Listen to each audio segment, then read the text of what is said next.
Go restream chat.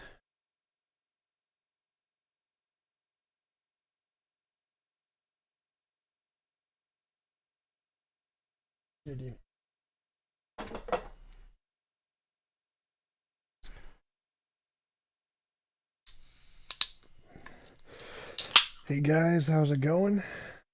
First, 5,000 pine points to proper FTPV for being first.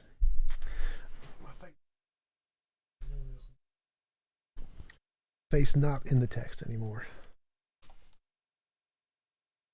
That's locked. Lock that. Sound working? Everything working? Everybody can hear me fine? Is everything working? Testing that. Yeah, so.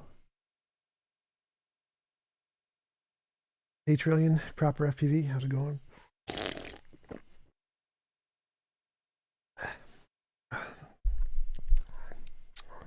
You guys can hear me, right? Cool.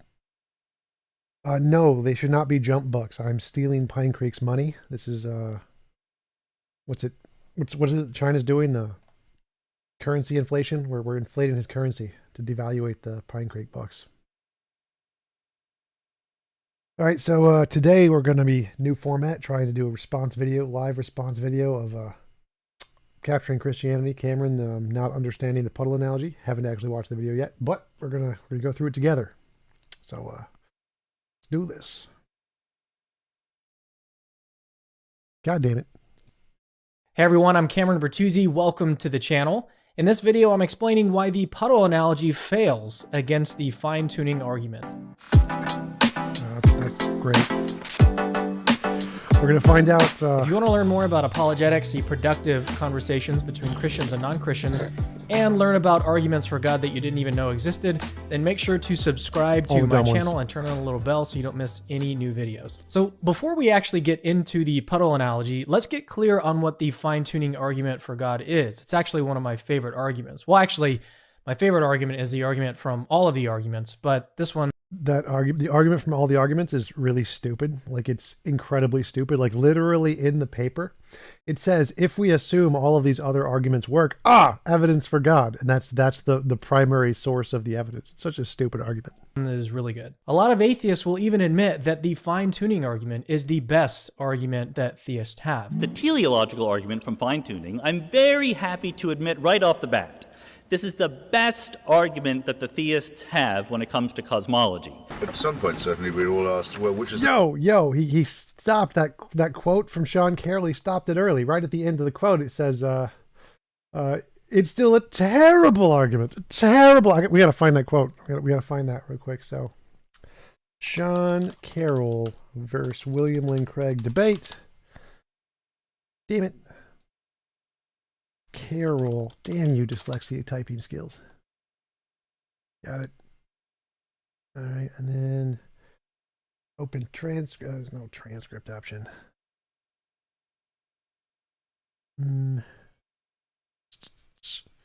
Put it on my channel because I don't have a clip on there. Sweet. Mine. Content. Videos. Search. Ontological search. Most perplexing. Pause. Open transcript. Control F. Terrible. God damn it.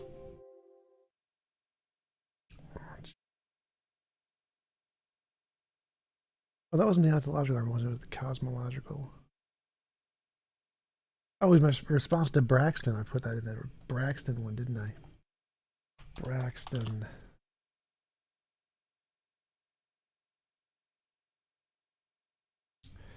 Open transcript. Terrible. Terrible. Got it.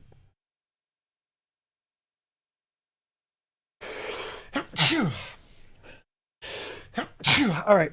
So let's go back to the Capturing Christianity quote here. A lot of atheists will even admit that the fine-tuning argument is the best argument that theists have. The teleological argument from fine-tuning, I'm very happy to admit right off the bat, this is the best argument that the theists have when it comes to cosmology. You cut that off. You cut that off right there. Like, all right, that's an interesting point to cut off. Phenomena, you have parameters of particle physics and cosmology, and then you have two different models, theism and naturalism, and you want to compare which model is the best fit for the data. I applaud that general approach. Given that, it is still a terrible argument. It seems that for any worldview that includes... Yeah, that was good. I think, wait, that should have started earlier, right? Here it is. Here it is. This is the best argument that the theists have when it comes to cosmology. That's because it plays by the rules. You have phenomena, you have parameters of particle physics and cosmology, and then you have two different models, theism and naturalism, and you want to compare which model is the best fit for the data. I applaud that general approach. Given that, it is still a terrible argument. Terrible argument. At some point, certainly, we're all asked, well, which is the best argument you've yet come up against from the other side? And I think every one of us picks the fine-tuning one as the most intriguing. The Goldilocks. Yeah. Yeah. Okay. Fine-tuning the 1 degree, well, one hair different, nothing. So what I'm going to do in this video, first is I'm going to explain the best version, or at least my favorite version, of the fine-tuning argument. Second, It's the one that doesn't indicate a god. That's the best version. going to take a very close look at the Puddle analogy to the fine-tuning argument. And actually, we're going to be looking at 5 different interpretations of the Puddle analogy. Wow. And then the last thing we're going to do is look at some responses to these different interpretations. All right, so first, this is the version of the fine-tuning argument that I like the best. Premise 1, the probability that our universe would be life-permitting given naturalism is very, very low. The fuck? Where did you come up with this number? You're dumb. This is stupid. Like, this assumes that there is no guiding principle in naturalism that would produce a life-permitting universe. Like, why do you assume that? That's dumb. Like, you could just add in your own new law of nature that says, yes, actually, it would produce a life-permitting universe, and then under this version of naturalism, poof, it's now extremely high. Could be necessary, even. It's a necessary result. So this entire first premise is just obviously false, because it's dividing the different probability space in 2 ways. It's saying that if we have naturalism with no constraints, no predetermined way that the universe could be, we're just saying it could just be any logically possible way, then given the fact that it could be any logically possible way, the probability of making a life-permitting universe is very low. But then you contrast that, well, that's probably premise 2, where he says, but it's not really high under God, right? Let's see. Really high under God. That's going to be the Premise next 2, one. the probability that our universe would be life-permitting given theism is not very, very low. Yep, stupid number 2. So the stupid number 2 is that it's contrasting the probability space between naturalism with no constraints, no constraining factors that make one way the universe could be more likely than another, and then contrasting that to a theistic one where there is a God who would specifically create a life-permitting universe. Like, obviously, if you cherry pick and then you make it so it seems like it's more likely under theism, when you're actually just picking one that has more constraints, which just when you compare them equally, there's no difference. So, like, for example, for each different possible way the universe could be in the first premise, there could be a God who could want that universe, which means the probability for a God and the probability of universes producing a life-permitting universe is exactly the same. There is no difference probabilistically one way or the other. Given 2, it's only more probable if you imagine a God who's like personal, which is theism, so that's fair, as opposed to like a deistic God who doesn't care about you. If you have a God that cares about you and wants you to live, or people to live, then obviously it's more likely that if there's a God who wants people, there will be a universe with people. But you can just do the same thing with naturalism. You can say, in naturalism, we have this new law, like naturalistic pantheism, let's take it that way, in which it wants or has some necessary proclivity to make a life-permitting universe. Now, in naturalistic pantheism, the probability that our universe will be life-permitting is extremely high, higher than theism. So this same argument, the fine-tuning argument, can be used against a God to indicate naturalism, because it's all predicated on this assumption of what you think the creator, or whatever the fundamental nature of reality is itself like. Is it one that would choose to prioritize a life-permitting universe? If so, well then guess what? You assume God or assume naturalistic pantheism and assume it has the nature to make a universe that's life-permitting. Then poof, guess what? The universe being life-permitting is very, very high. None of this is evidence. This is all just starting with your conclusion and working backwards. Very stupid argument. So it follows the fact that our universe is life-permitting provides evidence for theism over naturalism. No, it doesn't. This is stupid. So like if you have gold, let's say there's gold in somebody's house. I forget who I used this against. I think it was Jonathan McClatchy. I think I used this analogy. He said, if there's gold in somebody's house and we don't have any explanation of gold, we don't know, like imagine we're like a 5-year-old kid. We don't know what gold is. And all we know is that there is this story on a TV show, like that leprechauns like gold and they make gold and they just magically poof it out of nothing. Ex nihilo. They poof gold out of the thin air.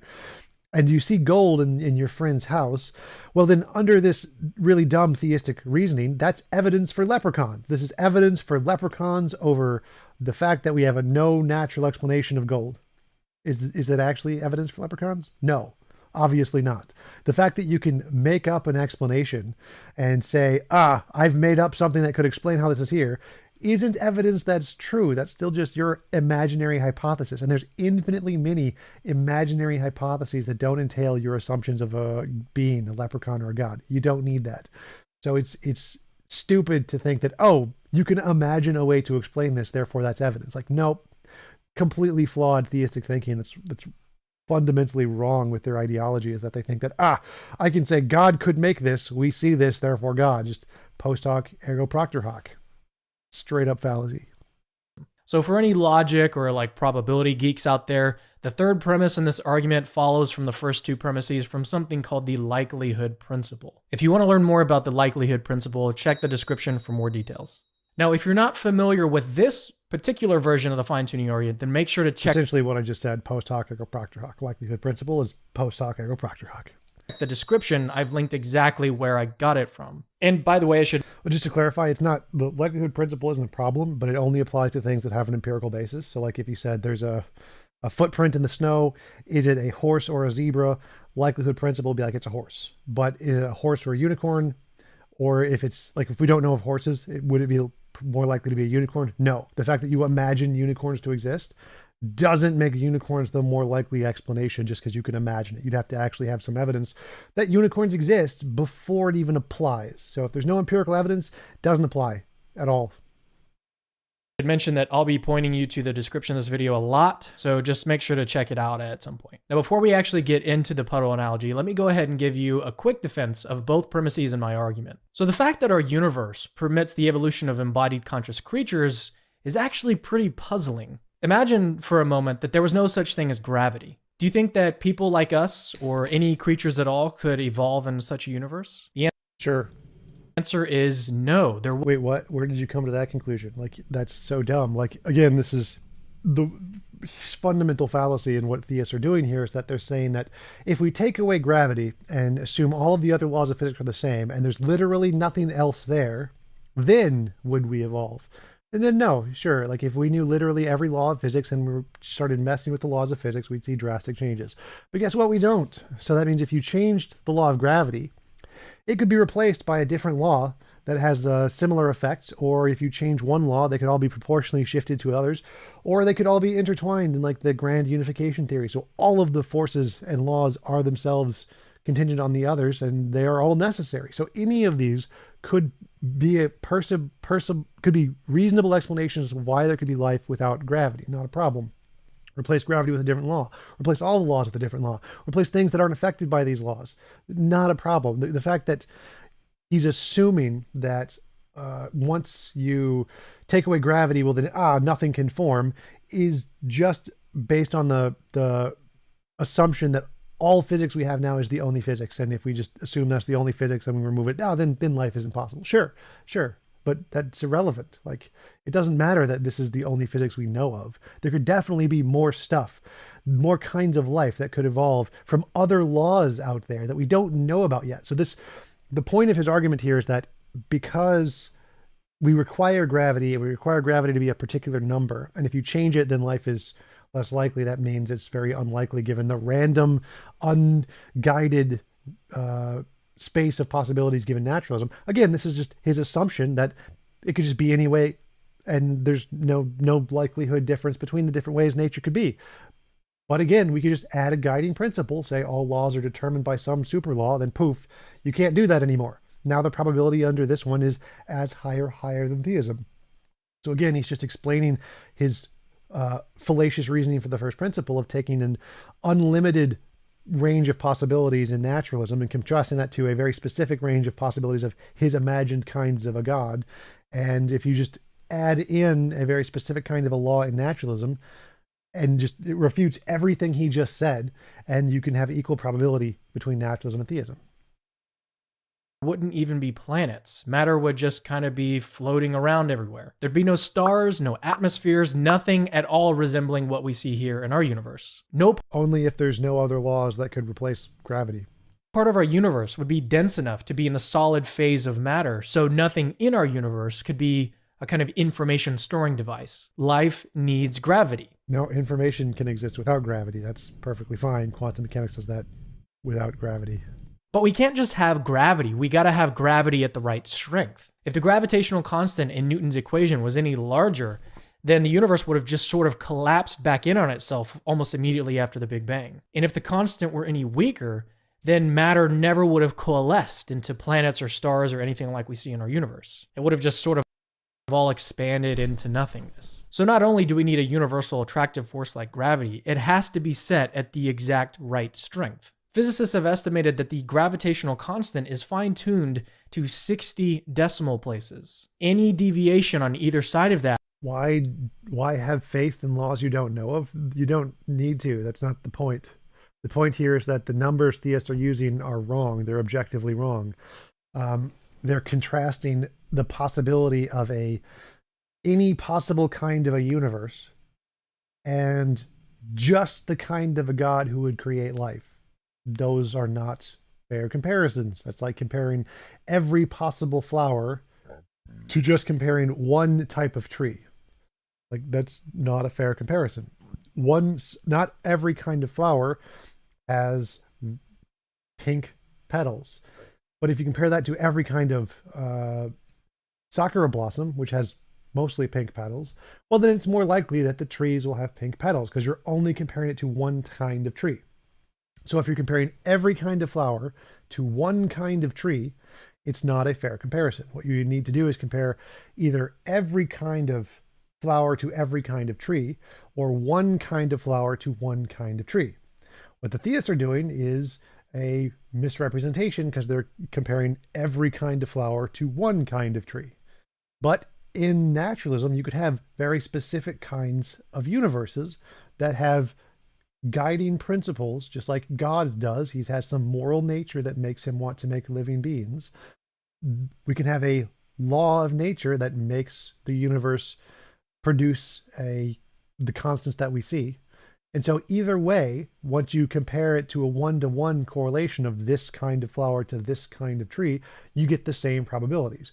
But the fundamental flaw in Cameron's silly argument is that he's comparing every kind of flower, which is any possible kind of universe with no guiding principle, to one kind of tree, which is just his God, with this predetermined desire to make life-permitting things. And to make it fair, you would have to say, okay, so there's this natural kind of universe that have this predetermined force to make a life-permitting universe, compared to a God who has a predetermined force to make a life-permitting universe. What are the probabilities? Well, naturalism would win, but it's about the same. So those aren't too bad. It's even, 1-to-1. Or you could compare every kind of universe and every kind of a God, and again, you get the same probabilities, 1-to-1. For each possible kind of a universe, there could be a possible God who would want to create that universe. They are 1-to-1 correlations. So there's no probability difference in this case. It actually would be better for naturalism. But again, no difference. So you don't need faith here. The point here is that you can demonstrate the theistic math is bad. They don't understand the topic. That would result in a lifeless universe. Now, gravity is just one relatively easy to understand example. If you want to see a longer discussion about all the evidence for fine-tuning, am I an advocate for the multiverse theory? Like, not exactly. Like, I don't mind it, but I don't adopt it. check out the description.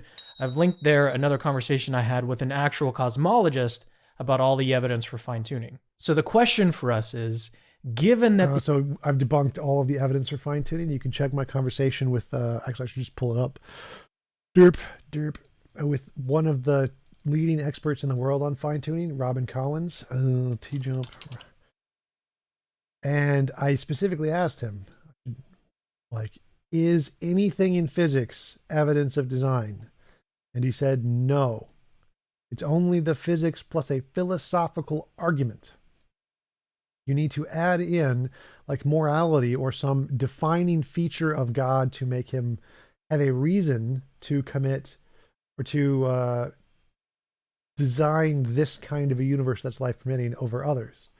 If you don't have that, then just saying that there is a designer doesn't tell you anything. It's irrelevant. It's fair to say that if you don't include the philosophical argument and you just go based off of the physics, like combinations of principles, particles, laws in the field of physics, that doesn't support design at all. It is only supported when you add the philosophical argument of like morality to the physics. Yeah, that's true. I don't think the fine-tuning supports a generic design hypothesis. They're just some designer. I think if you just say some designer, that gives you no reason to think the designer would produce this kind of universes versus all others. Just like any improbable event, if you allow that, then any improbable event you could have supporting a design hypothesis. So no, I don't think that will work. I think you have to have a reason that's somehow out of the and not just simply ascribed to the nature, that comes out of something deeper in the nature of your postulate. Exactly. So if you just say there is something in the nature of the multiverse or the universe or whatever hypothesis you want to use that makes it more likely to make this kind of universe, then under that hypothesis, this universe would be more likely, which is exactly what the theists are doing. They're just ascribing a property to God's nature, his moral nature, which would make him more likely to be this kind of a universe as opposed to another, and asserting that that means theism is more likely because they've made up this hypothetical imaginary property that they think is in a God. And with this property, he's more likely to make a life-permitting universe. Well, guess what? We can make up a property and add it to the multiverse or any universe naturalistic pantheism model. And guess what? We get the same result. The problem is that there's no evidence of this. You can't say morality is inherently in God's nature because it's just something you've made up. There's no evidence of it. The best evidence right now is that morality is subjective. We have no evidence that morality is objective at all. It's just a hypothesis. So you can't say that, morality is objective and it must be in the nature of the fundamental reality because there's no evidence to support that. It's just something you've made up. The universe didn't have to be this way.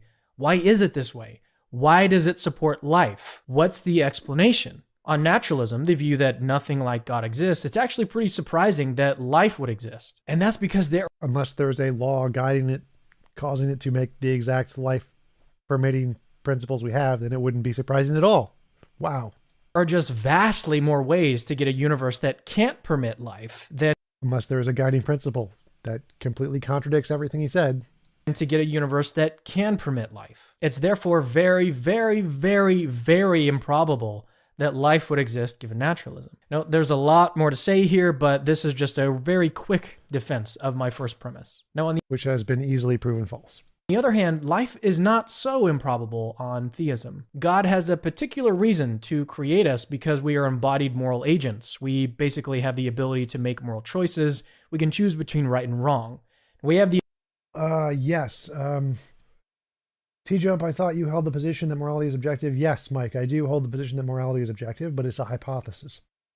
We don't have any proof that morality is objective. Like, I can't demonstrate it in a lab. I can't prove it like scientifically. So it's not something that we can demonstrate, or I would have won a Nobel Prize if I had done that.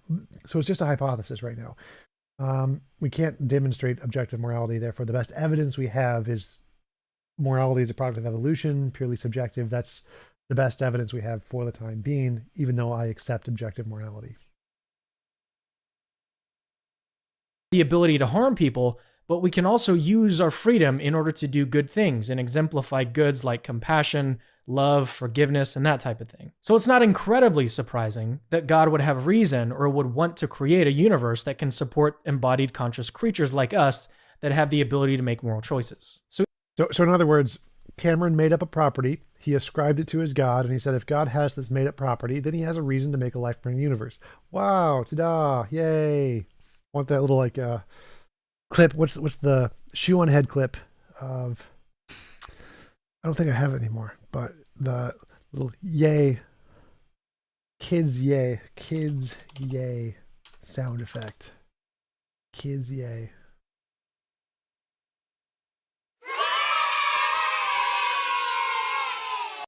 That one. Yep. Okay. So, yes, need to save that. So, Cameron ascribed a magical property to his God that then explains that we created the universe as it is. Woohoo! And we can do the same thing with the universe. So we have the exact same probability. Yay!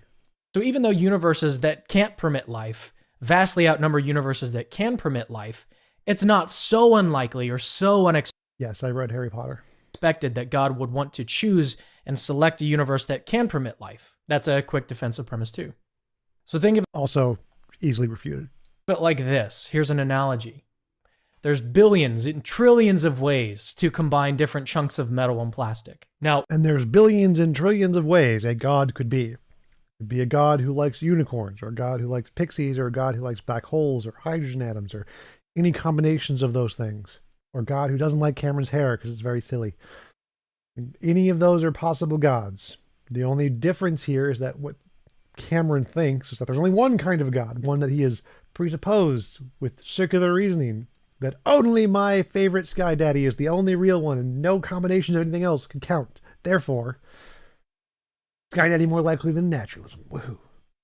We can just use the same reasoning, the same circular reasoning to say naturalism, naturalistic pantheism is the only kind of naturalism. And in naturalistic pantheism, there is this law called the Gablooga law, which makes all of the laws of physics intertwined to make a life-permitting universe necessary. Oh my God. Now we have a view of naturalism that life is more likely than theism. Haha. It's certainly possible to organize these materials into a Ferrari, but just sort of like throwing them together by chance, you're probably not going to get anything that resembles a car. No, Ray Vaughn. Shitting on your opponent does not cause you to lose. That is a fallacy. Even if you say like they're dumb or something, that doesn't prove that your argument is wrong or that your position is wrong. So shitting on your opponent doesn't mean you lose. You can shit on your opponent and win. Hitchens did this all the time. Much less a Ferrari or sports car. To get a Ferrari, you need someone to intentionally select what to make out of all the possible combinations. And by the way, this is what a good analogy looks like. So from the first two premises of my argument, it follows that a life-permitting thing that resembles a car, much less a Ferrari or sports car. To get a Ferrari, you need someone to intentionally select what to make out of all the possible combinations. And by the way, this is what a good analogy looks like. Oh, the watchmaker argument is a good analogy that was debunked in like 5 years. Like, no, this is not a good analogy. Ferrari, not analogous to universe. That would be like saying that a bunch of dice is analogous to a Ferrari. This is a completely failed analogy. Cameron, like most Christians, just doesn't understand physics. Surprise. So from the first two premises of my argument, it follows that a life-permitting universe provides pretty good evidence for theism over naturalism. Nope. Refuted this so many times, so easily. It's just you comparing all kinds of flowers to one kind of tree is not a fair comparison. You either have to compare all kinds of trees to all kinds of flowers, or one kind of flower to one kind of tree. And in this case, the flowers and trees are God and naturalism. Just comparing the general group of naturalism, of all possible kinds of naturalism, to the one particular imagined fairy sky daddy that you have, not a fair comparison. It's cherry picking.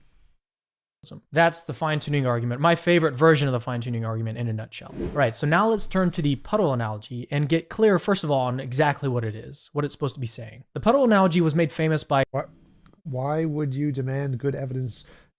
Cloud, were you not watching like 5 minutes ago when I just said there's no evidence of objective morality? It's just a hypothesis. Like, rewind the video. An English author named Douglas Adams. He's actually the author of The Hitchhiker's Guide to the Galaxy. Now, I haven't read the book. I hear it's really good, but I actually really like the movie. He's obviously a very, very talented writer, and he just seems like a really brilliant guy. So here's a clip of him actually giving the analogy. And it's rather like a puddle waking up one morning. I know they don't normally do this, but allow me, I'm a science fiction writer. A puddle wakes up one morning and thinks, this is a very interesting world I find myself in. It fits me very neatly. In fact, it fits me so neatly, I mean, really precise, isn't it?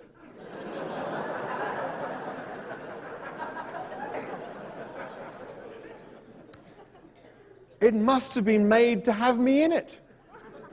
And the sun rises and is continuing to narrate the story about this hole being made to have him in it. And the sun rises and gradually the puddle is shrinking and shrinking and shrinking. And by the time the puddle ceases to exist, it's still thinking, it's still trapped in this idea that the hole was there for it. And if we think the world is here for us, we will continue to destroy it in the way that we've been destroying it. Now, it seems to me that Adam's original point is something like this.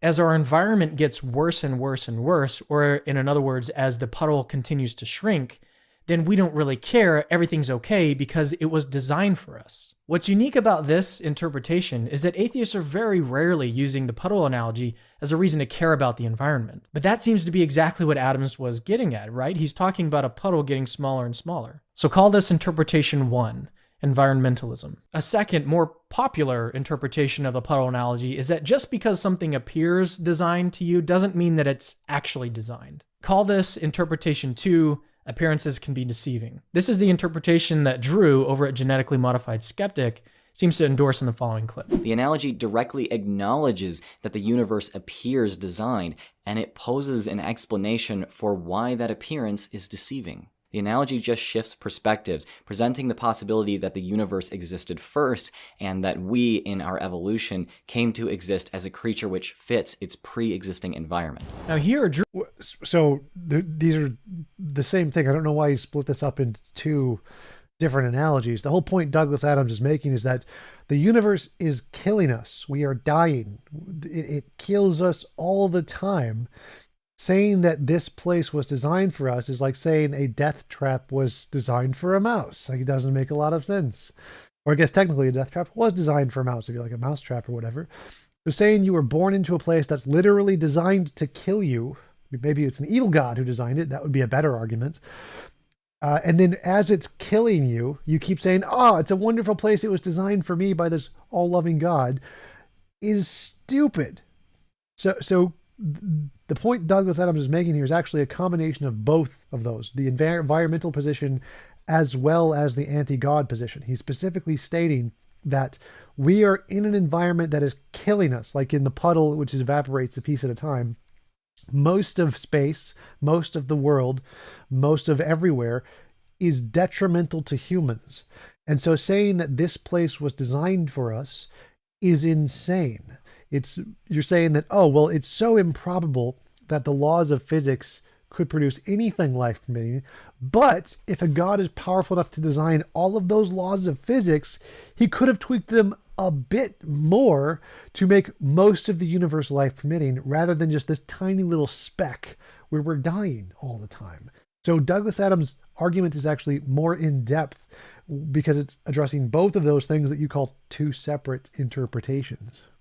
Drew actually admits that the analogy acknowledges that the universe appears designed, but appearances can be deceiving. For Drew, the puddle analogy is meant to get us to consider the possibility that we were shaped to live in our environment, rather than the other way around, rather the environment being created for us. Oh, Abu Hizab, I recognize that. That is the little, that's how, what's it was called?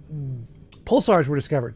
They had a big line with a bunch of graphs and their little bump on the graph, and pulsars were discovered by one of the first women cosmologists who didn't win the Nobel Prize. Her male companion did. So that line graph is the line graph used to discover pulsars.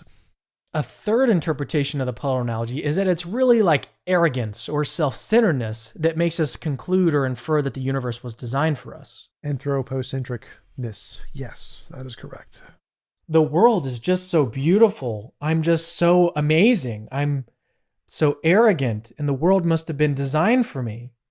Ah, that's exactly the exact representation of the Christian argument. Yes, correct. Arrogance, self-centeredness prevents us from considering the possibility that the universe wasn't created especially for us. Yep.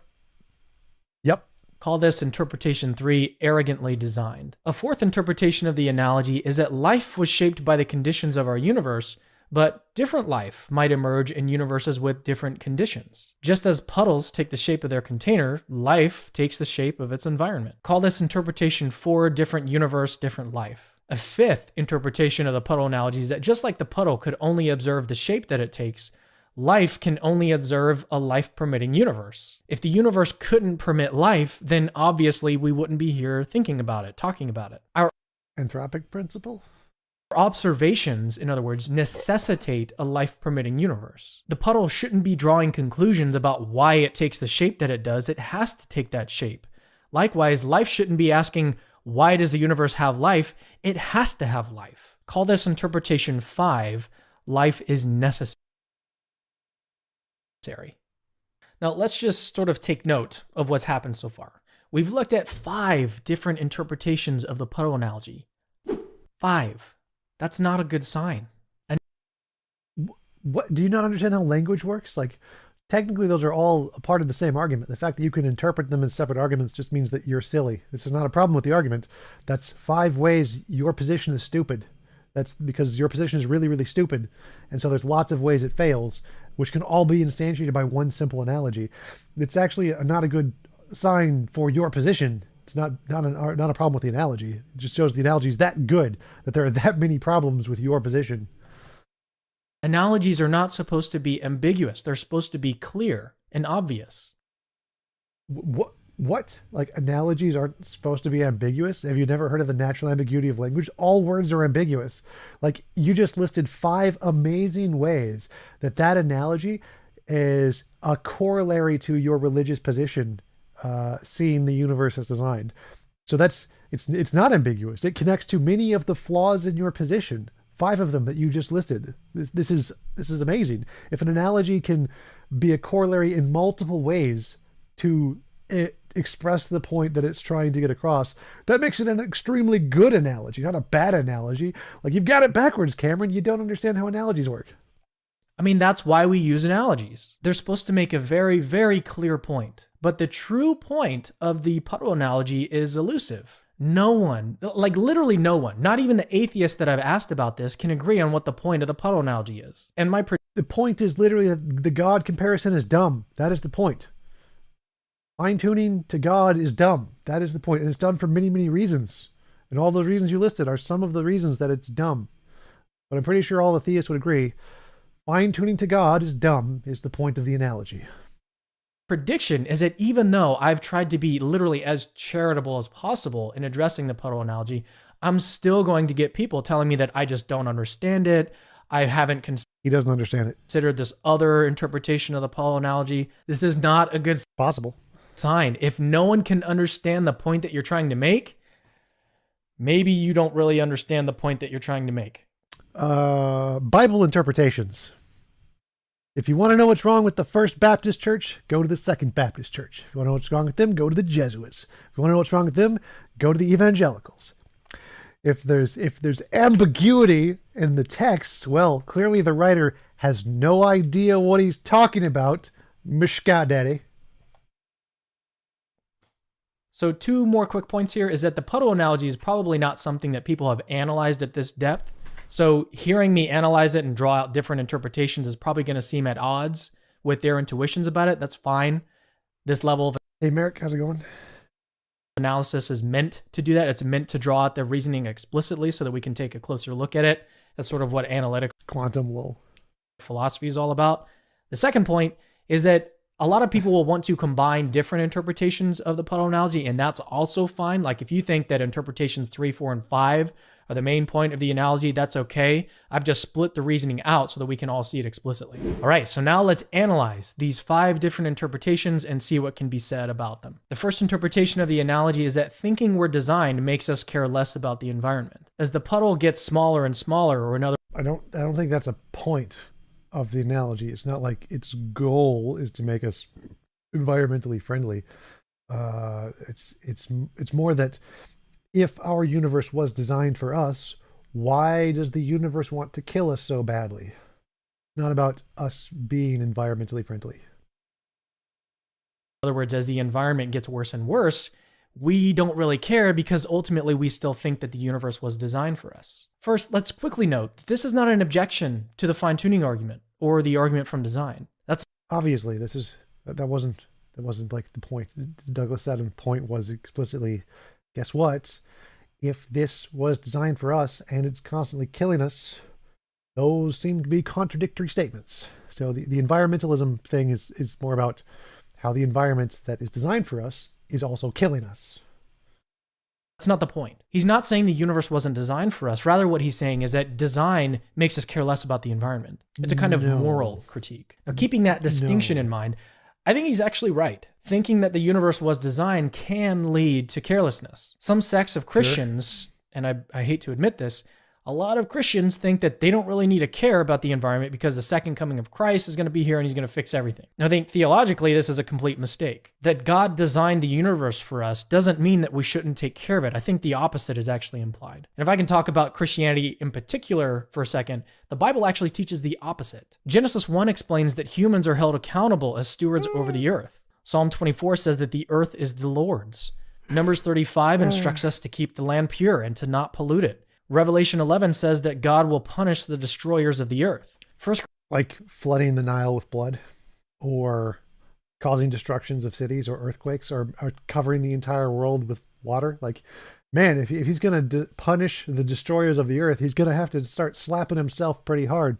Corinthians 6 says that our bodies are temples and should therefore be taken care of. Now, if I was tasked as like a steward over someone's house, obviously I'd be held responsible if I completely trashed it out and like lit it on fire. And so likewise, as stewards over God's creation, I think that we have a responsibility to take care of it and make sure that it's healthy. Another point here is that belief in naturalism doesn't automatically make one an environmentalist. We can imagine a naturalist sort of understanding that the heat death of the universe implies that humans are eventually going to die out, and therefore he would just sort of not care about what happens. Whether I take care of the environment now or I don't, like everything is going to die one day, so why do all this extra work? Now, I'm not saying that this is the right mindset, nor am I saying that this is even a rational mindset. I'm just pointing out that in the same way that a theist can reason that design implies we don't have to care about environment, naturalism can imply that we shouldn't care about the environment. My major point in response to interpretation 1 is that this is not an objection to the fine-tuning argument. It was never designed to be that way,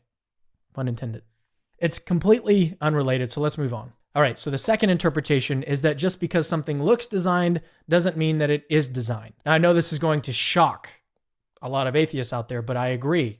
Just because something looks designed doesn't mean that it is designed. But it also doesn't mean that it isn't designed.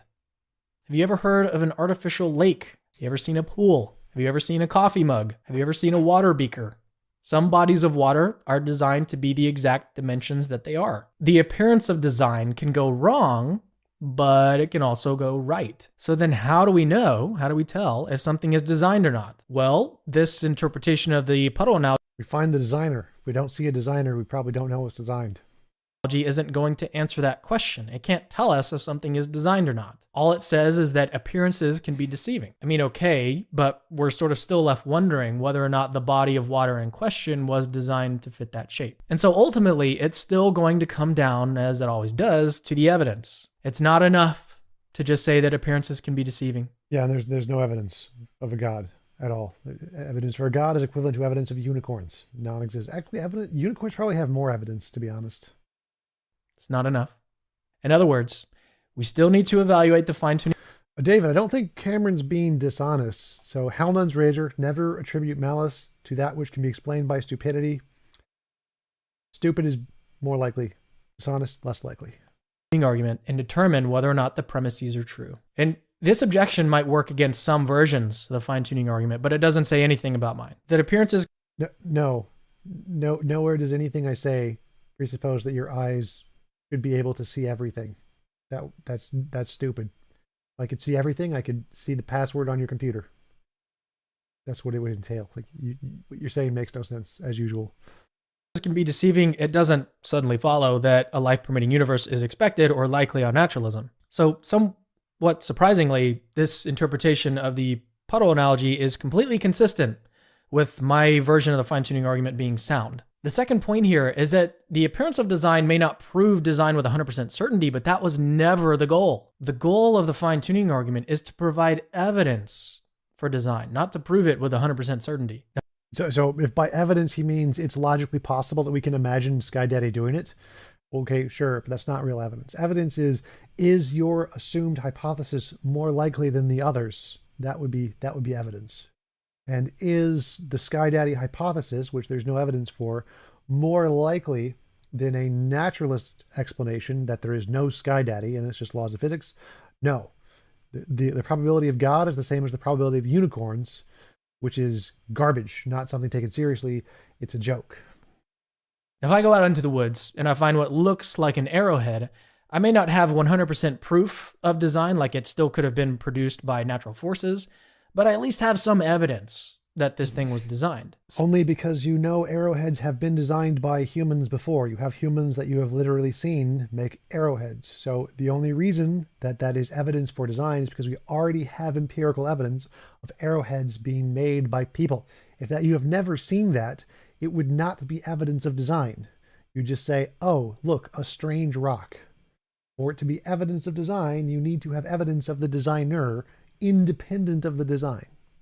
Similarly, if the puddle finds itself in a transparent container with like numbers and markings on the side of it, that's not 100% proof of design, but it should nevertheless follow the evidence and conclude design. Which is also only because you have empirical evidence that other people use those numbers and letters in that way. If you had never seen those numbers and letters in that way, then you would not have any reason to conclude it was designed.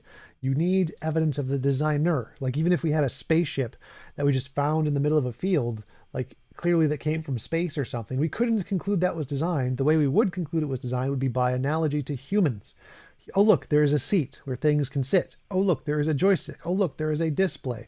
Things humans use. Because we have an analogy to things humans do, that is how you would conclude design, even in the case of like spaceships or beakers or letters or whatever.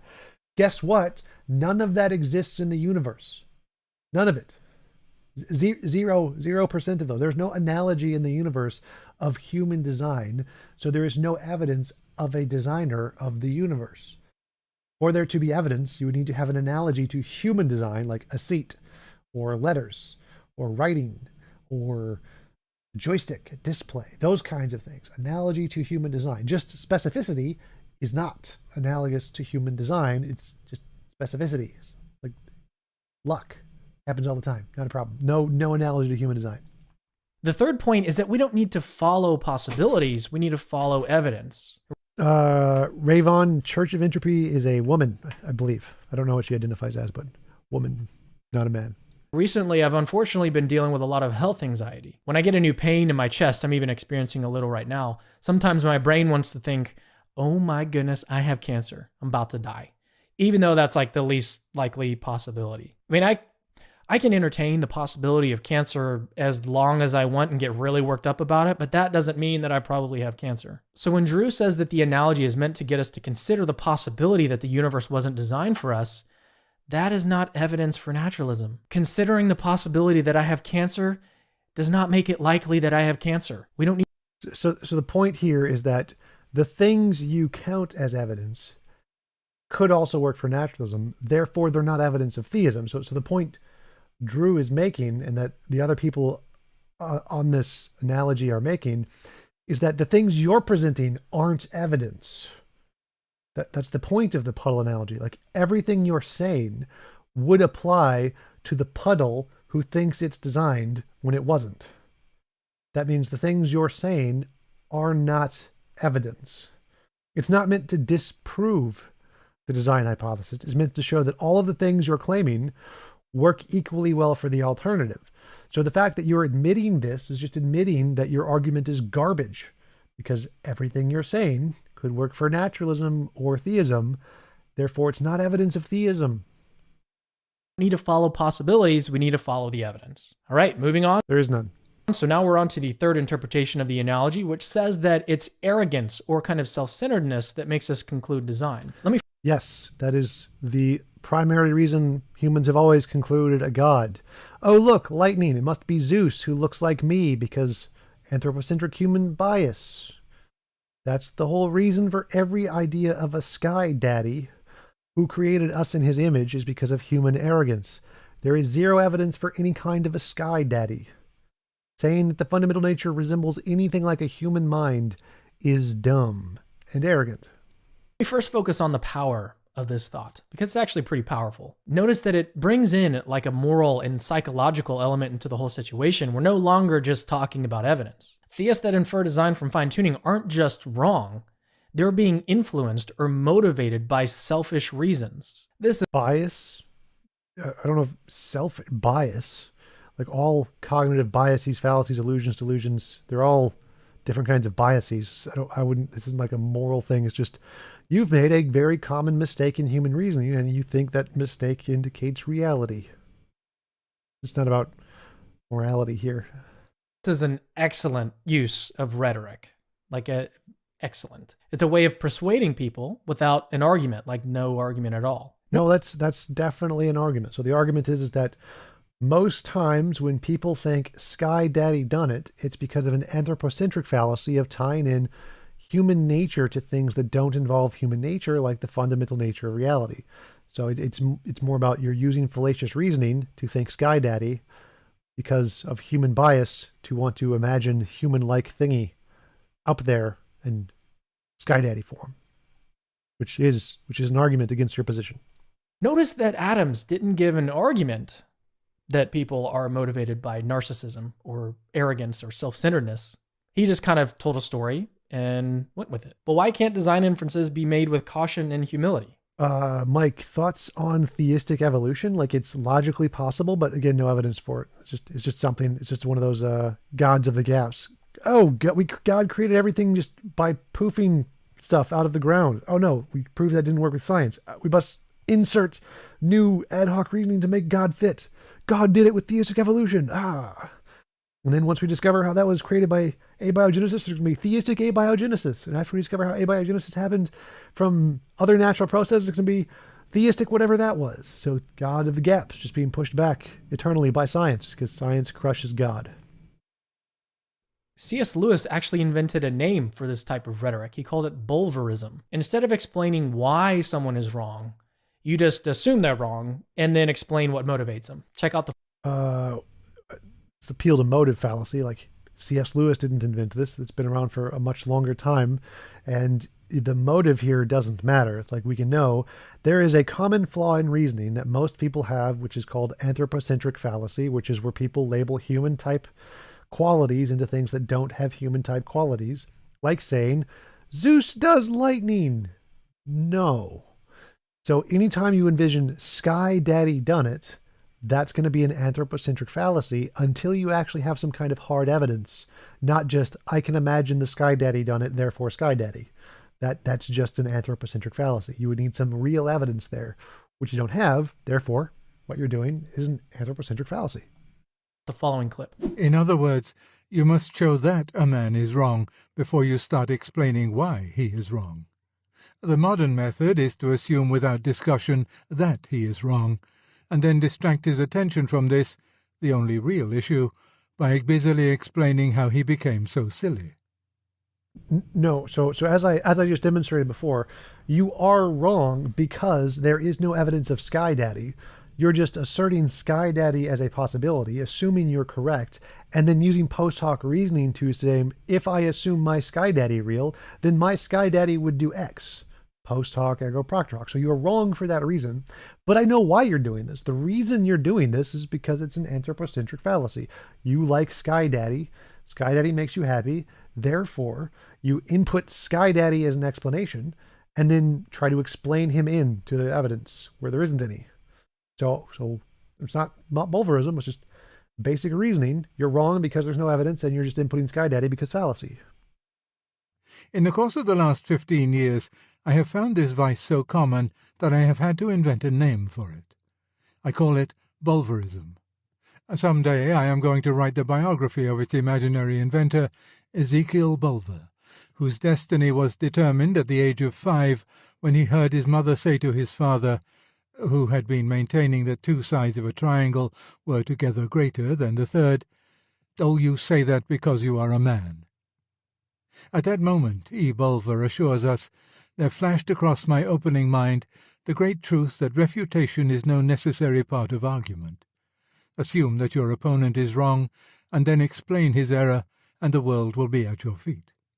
Bulverism is such an effective strategy because it puts people on the defensive. We're no longer defending an argument, we're defending our own reputation. From a rhetorical standpoint, this is great stuff. But from a dialectical standpoint, it's garbage. Explaining why someone is motivated to hold design or infer design doesn't say anything about the truth or falsity of their arguments. Even if someone is arrogant or self-centered, it doesn't suddenly follow that a life-permitting universe is now likely or expected on naturalism. This objection is actually just a red herring. It's like a clever distraction from the actual issue, from the fine-tuning argument. Atheists that are watching this, don't take the bait. Don't take it. Shift the focus back to the argument. Here's a question you can ask when you find yourself in this situation. Ooh, question. Now look, I understand that you think design inferences are sort of influenced by self-centeredness. I get that. But let's shelf it for a moment and let's get back to the argument. Like, which premise in my argument is false, and then explain why. Both 1 and 2, as I did it earlier. They're both false. The premise 1 is false is because you're comparing all kinds of flowers to one kind of trees, which is an unfair comparison. To make a fair comparison, you need to compare all kinds of flowers to all kinds of trees. In this analogy, clearly, like if you say the sakura tree is more likely to have pink flowers than all kinds of flowers, or more pink petals. So the sakura tree is more likely to have pink petals than any kind of flowers. But obviously that's the case. The question is, well, what if we compare all kinds of trees to all kinds of flowers? Or what if we compare a specific kind of flower to a specific kind of tree? Then you get a fair comparison. Saying all kinds of naturalism is less likely to produce a life-permitting universe than your sacred sky daddy, because you assume you have a sacred sky daddy with the particular nature to create a life-permitting universe, is an unfair comparison, just like comparing one kind of tree to all kinds of flowers. To make a fair comparison, you would compare one kind of naturalism, which has a particular nature to create life-permitting universes, like, for example, one that has a law that intertwines all the known laws of physics to make them all necessary, to your particular sky daddy. And then you get the same probabilities. So your premise 1 is false because nature, naturalism, could have a law that makes all the laws interdetermined so that a life-permitting universe is actually really likely. So it isn't wrong to say that under naturalism, a life-permitting universe is very, very low. And your second premise is that it's not low under a God hypothesis is also wrong, because guess what? There's infinitely many types of gods. For any kind of a universe, there could be a kind of a God who would want that kind of a universe. So the probability of a God creating a life-permitting universe is exactly the same as the universe being life-permitting for any reason under naturalism. Because guess what? There's a 1-to-1 correlation. For every kind of universe, there is a kind of God who would want that kind of universe. So the probabilities are the same. So premise 1 is false, premise 2 is false. Both of them are false. To the atheists watching that use this kind of strategy, like just assuming that theists are wrong and then going the route of explaining their motives is not a long-term strategy. It's called Bulverism. At some point, you're still going to need to interact with the arguments. So eventually. Like, you mean like what most atheists do? The reason atheism is popular, the reason we're rational skeptics, because we actually address the arguments and show that your position is silly and make fun of you for it? Like, that's kind of what we do. Try asking atheists to actually address your argument is like asking me to drink soda. Like, we already do this. This is the thing. This is our job. Like, what are you doing? Eventually, you're going to have to do that. Oh, and by that, I don't mean like interact with the weakest possible versions of the arguments. I mean like interact with the strongest ones. Mike, do you think the God of the Bible holds the same properties as the pantheistic gods? It depends. Like, you can say the God of the Bible is nature. That's a possible interpretation. My view of naturalistic pantheism is that there's no consciousness involved. So it's eternal, all-powerful nature with no mind. So it would not fit the definition of God. That's my view of naturalistic pantheism. Ones that are in the literature, defended by professional philosophers, that kind of thing. Don't rely on Wikipedia. All right, so let's move on. The fourth interpretation. Wikipedia is fine. Wikipedia is extremely accurate. It's more accurate than most of the sources. Totally fine to use Wikipedia, like, especially since it lists all of the academic sources that it uses. Like, Wikipedia is fine. Like, Christians like to discount Wikipedia because Wikipedia just dumps on them because it goes with the consensus view, which says theism is dumb. Because it is. Is that just like a differently shaped puddle would form in a differently shaped hole, different life would form in a different universe with different conditions. We just happen to find ourselves in a universe where our kind of life emerged. Sure. The benefit of this interpretation is that finally we're taking aim at the argument. If this objection works, it would mean that life is not so unlikely, not so unexpected on naturalism. But the problem is that this is just a complete misunderstanding of fine-tuning. Universes with slightly different conditions can't support life at all. Removing gravity doesn't make it the case that different life... It's wrong. As I explained earlier, like any kind of force, if you change gravity and you replaced it with a different force, imagine there's a different force there that we don't know about that is 40 orders of magnitude weaker than gravity. So if you change gravity, and any change to gravity will cause this other force to fill the gap based on however much amount you change it. Well, then guess what? Any amount you change gravity will have no effect because it's just going to be replaced by this other force, either weakening or strengthening. So assuming there is no other forces that we don't know about, and then changing gravity would have the ability to make a non-life universe. But guess what? We don't know what other forces are or aren't there. And so you can't say it's very low under naturalism. But you're right. There's no evidence of this other force. We don't have any evidence that the other force is there yet. But guess what? There's no evidence of a God either. None. Zero. So imagining a made-up Sky Daddy property and then saying the made-up Sky Daddy property is a relevant factor in determining the probability of the made-up Sky Daddy in making our universe. Well, guess what? We can apply the made-up property methodology to ours too, make up a property in the universe, like this new law of physics of gravity, that replaces the gravity that has changed anyway, our known laws, if you change them. Well, then guess what? You get the same probabilities. If you can make shit up, so can we. Doesn't actually help your argument. Life would emerge, it makes it impossible for life to emerge. Stars, galaxies, and planets would never form. The chemistry needed for evolution could never emerge. Life can't exist where fundamental particles don't stick together. Thank you for the donation, Cosmic. Appreciate it. I don't have the... I get it. My, what's it? I need to add in... I don't know what it is, though. Let's go to response vid. Alert box is a bell icon. The bell icon. Right. Full screen YouTube. Add. I don't know what the bell icon is. Damn. Alert box right there. Add source. Add source. There we go. Now I'll see the super chats. All right, cool. Put them right over Cameron's face. Do a super chat, somebody. We'll see it or pop over Cameron's face. It'll be funny.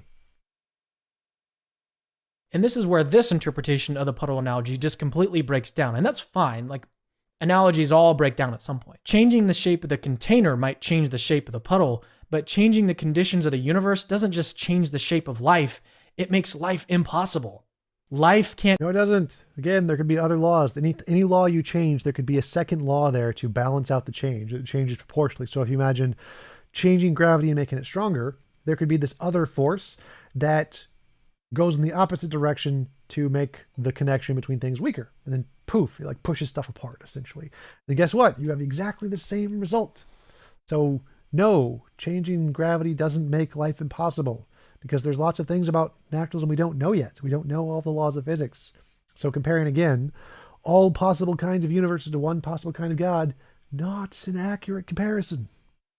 Can't exist in a universe with nothing but black holes. Life can't exist where neighboring particles are trillions of light years away. So this interpretation... Life can't exist in a universe that wants...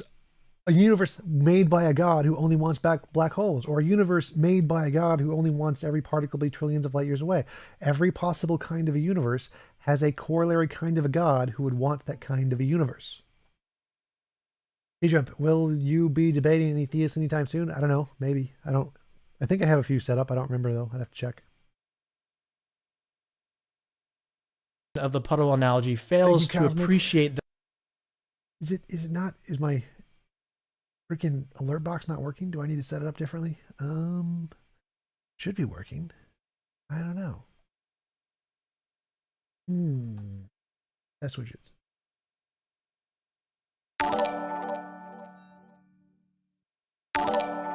Well, I mean, it's showing up.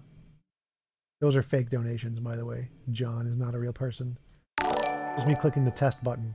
Done.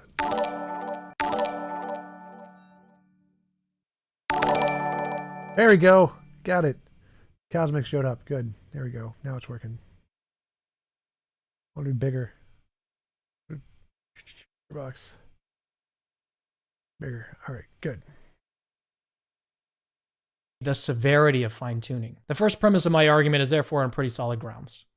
For a more Nope. I debunked that so many times. Nope. in-depth look at the evidence for fine-tuning the stuff I've been talking about, check the link in the description where I talked with an actual cosmologist, Dr. Luke Barnes, about it. So again, description. All right. So now we're on the last check my interpretation videos of the analogy. I actually talked with him and Robin Collins, and they say no. Nope. The fifth interpretation, which says that life is necessary. Just like the puddle can only observe the shape that it takes, life can only observe a life-permitting universe. If the universe couldn't permit life, then obviously we wouldn't be here wondering why it permits life. Like the previous interpretation, this one actually targets the argument, targets the first premise. Life is not so unexpected on naturalism because life has to exist. Now, it may surprise you to learn this, but this objection actually has a name, and it was answered about 3 decades ago. In 1989, a Canadian philosopher by the name of John Leslie wrote this amazing book, which is still worth reading today, called Universes, where he gives an analogy in order to explain why this reasoning breaks down. And by the way, his analogy doesn't entail that people that disagree with it are arrogant and self-centered, so at least it has that going for it. So here's astronomer Deborah Harasma, hopefully that's the way you pronounce that. Here's her explaining what the firing squad analogy is. John Leslie has suggested this analogy. Say there's a criminal who's up to be executed, and he stands before a firing squad. Firing squad has a dozen members. They all are sharpshooters. They all have their guns pointed right at his head. The commandant says fire. They all fire, and the accused walks away free. And for some reason, he's not killed. Well, is he going to say, well, of course I wasn't killed. I'm here, and if I was killed, I wouldn't be here to wonder about it. No, he's going to want to know why. What happened? Were there no bullets? What was going on? You still need an explanation. The weak anthropic principle doesn't really explain why the universe is the way it is. So there's still something further to explain there. So here's another way of understanding Leslie's response. That A entails B doesn't mean that A explains B. For example, Sky Daddy with made-up property entails universe. Doesn't mean that Sky Daddy explains the universe. Would that one work? I think that one works. That one works really well. My observing a broken window might entail that a window is broken, but that doesn't explain why the window is broken. Similarly, our observing a Thanks for the donation, Best Bob. Let's see if it shows up. Hopefully it will. life-permitting universe might entail that a life-permitting universe exists, but that doesn't explain why a life-permitting universe exists. Atheists might still worry here. Got it. Nice. Now it's bigger and it covers up Cameron's face. Beautiful. Beautiful. So if anyone wants Cameron's face covered, do a super chat. It'll cover up Cameron's face. That this analogy doesn't work because it assumes that other possibilities are actually possible. It's possible, for example, that instead of missing, the firing squad actually shot the guy. But for all we know, the universe had to absolutely be this way. It's necessary that it's this way. Maybe it's not even possible that the universe was different, which would mean that the objective probability of giving a life-permitting universe is 1 out of 1. Here is a major, major problem with this view. It renders design inferences about the world, really obvious ones, it renders them impossible. For example, suppose that Curiosity, the NASA rover currently on Mars, was going around, looking around, and in one of the caves, it found a fully functioning Ferrari. I think pretty much everyone would conclude that the Ferrari was designed. It was put there by somebody. But if this is the only possible universe, then actually the objective probability that that Ferrari sitting in that cave is 1 out of 1. This is actually a really serious problem. No, this is not a serious problem. This is just a dumb theistic rhetoric trick. So if there was a Ferrari in a cave, we would be justified in concluding it was designed because we've seen Ferraris designed by humans. So because we have lots and lots of evidence of humans designing stuff, it would be reasonable to assume any Ferrari we found was designed by humans because it's something humans designed here on Earth that we can find. The fact that it's quantum mechanically possible that a Ferrari would just pop out of existence is possible for sure. And so if we did conclude design for a Ferrari that popped into existence by quantum mechanics, we'd be wrong. So it's perfectly fine to say, yeah, it's possible that a Ferrari would pop into existence, but we would be reasonable in concluding it was designed. But guess what? The universe doesn't work this way. We don't have any evidence of a universe designer. We don't have any evidence of anything analogous in the universe to human design. So it's never reasonable to conclude the universe was designed in the first place. Unlike a Ferrari, it's reasonable to conclude Ferrari was designed because we've seen it designed by humans. It's never reasonable to conclude the universe was designed. This is not a problem at all. This is like, what? No. Just for design inferences, but about probability more generally. Here's Dr. Luke Barnes explaining all the problems with this thinking. Yeah, you do hear this. Some people say, probabilities are, I observe one universe, and out of that one universe, one is life permitting, so the probability is 1 out of 1. And I mean, there had better be a better idea about probability than that, or science is in big trouble. Because every theory, imagine there's some data that's turned up, and that you've got like 5 theories, and you go, all right, what do you reckon? And all 5 of them go, well, look, there's one universe, and that's the data in that universe. So the probability of that data is 1 out of 1. My theory is fine. The probability is 100%. And then the next guy says the same, and then the next person says, and all 5. Like, there'd better be something else that we can say about probabilities other than I observed one thing, and so the probability is 1 out of 1. Like, if that's true, we can't use probability for anything. Luke's point here is that if you want to say that the probability of getting a life-permitting universe is 1 out of 1, then be ready to throw science and reason and probability, be ready to throw it away.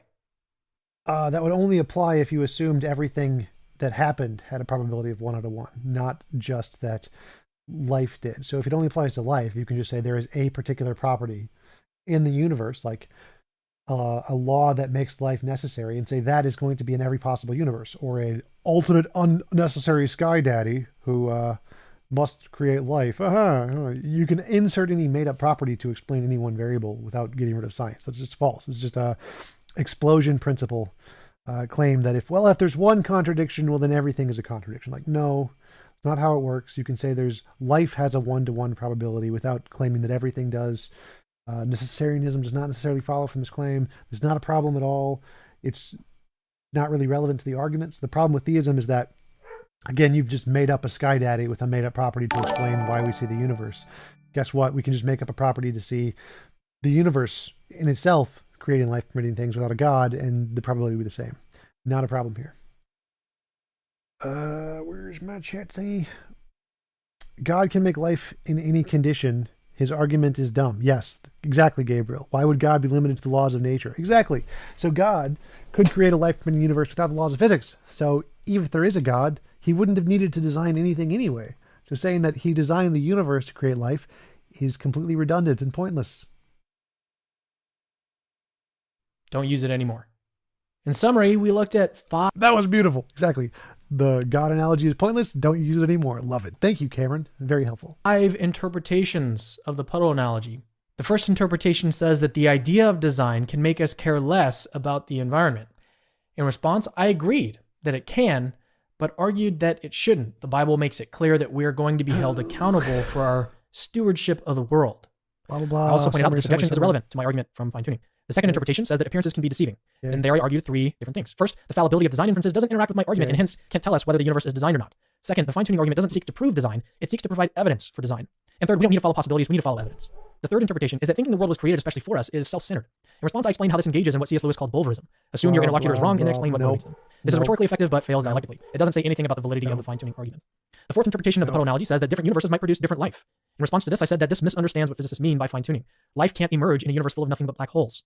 The fifth interpretation says that life is necessary. In response to this, we heard John Leslie's firing squad analogy, saw that just because A entails B doesn't mean that A explains B, and then saw that the thinking behind this objection would actually destroy all probabilistic reasoning.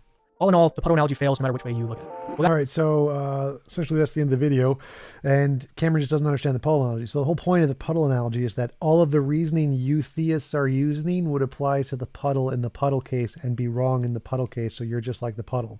You think us designed, because you can imagine it the case. It seems very nice that all these criteria seem perfectly fit for us, isn't evidence that it's actually designed. It's just a set of data. In order for it to be evidence of design, you need evidence of the designer independent of the object. You don't have that. For the reasons I listed, your premise 1 and premise 2 are just objectively false because you're comparing all kinds of flowers to one kind of trees and assuming that that's a fair comparison when it's clearly not. Just like there's no evidence of a God, there also is no evidence of a law guiding the laws of physics. But guess what? We do have evidence that the natural universe is a thing, whereas we have no evidence of any kind of God being a thing. So the natural universe hypothesis, like the multiverse, is infinitely better than made-up Sky Daddy. But if you want to say that because made-up Sky Daddy has some property to make a life-prone universe more likely than just random forces in nature, guess what? We can do the same thing. Made-up law, just insert that into nature, and now we get the same probability. Making stuff up and asserting it isn't evidence. That's the point of the puddle analogy. You making stuff up based on your feelings of the probability isn't evidence. It's the same with the specified complexity argument. Just seeing some improbable thing isn't evidence of design. As I showed in my conversation with Robin Collins, no, this isn't evidence of design. You would need to substantiate that other part of God's nature, the morality. If you could show that the moral nature was a real thing that was objectively real, independent of this fine-tuned argument, then that would work. So if you had evidence of the designer, and evidence the designer had this moral thing, and that existed before looking at the fine-tuning argument, then the fine-tuning argument would be evidence. But without any of that other independent evidence, like God existing and being moral, you got nothing. Nothing in physics indicates design. It's just you hypothesizing stuff, like the puddle, hypothesizing stuff based on a feeling and nothing else. So that's Cameron misunderstanding the puddle analogy. Cameron debunked, and the fine-tuning argument debunked. All right, cool. Thanks, guys. That was cool. I don't know. Should I do like one of those call-in thingies, like Pine Creek, call into the show? I could probably do that. Let's see, put a whereby thingy. Live stream.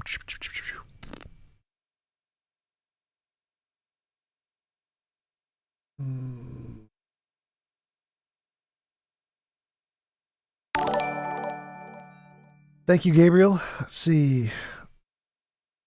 Wow, shut up.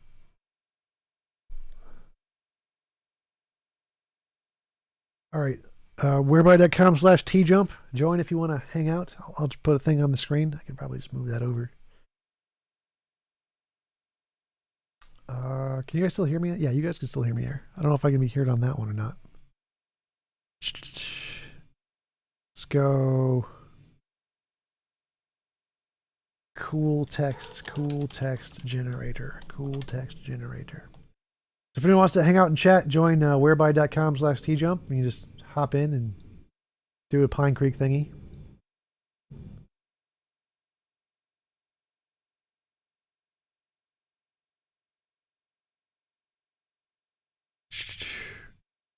We're going to do Discord too. Thanks, Don.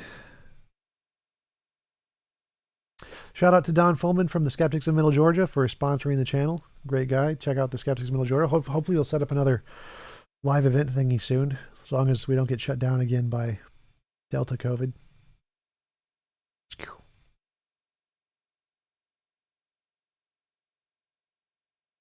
Save images. Desktop. Save.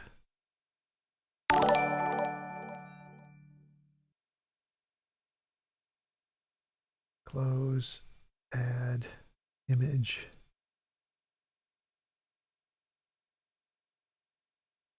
Source. Whereby link. Add source. Browse. Open. Done.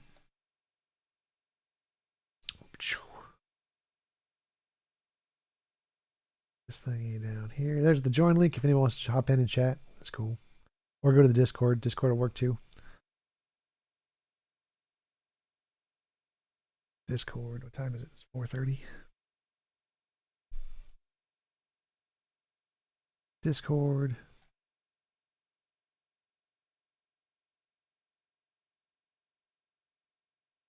Testing.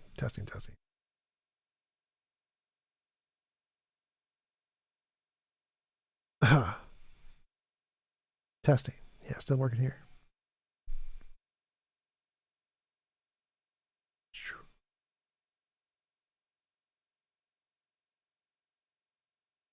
Freeze that.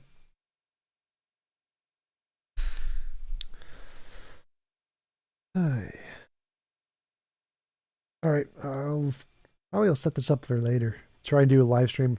I'll try to start doing the call-in show thingy like Doug does, but I'll just have to pull up Discord first.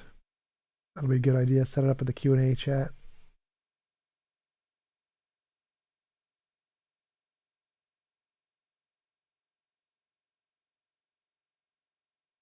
All right, guys, that was it for the video. I will see you guys later and set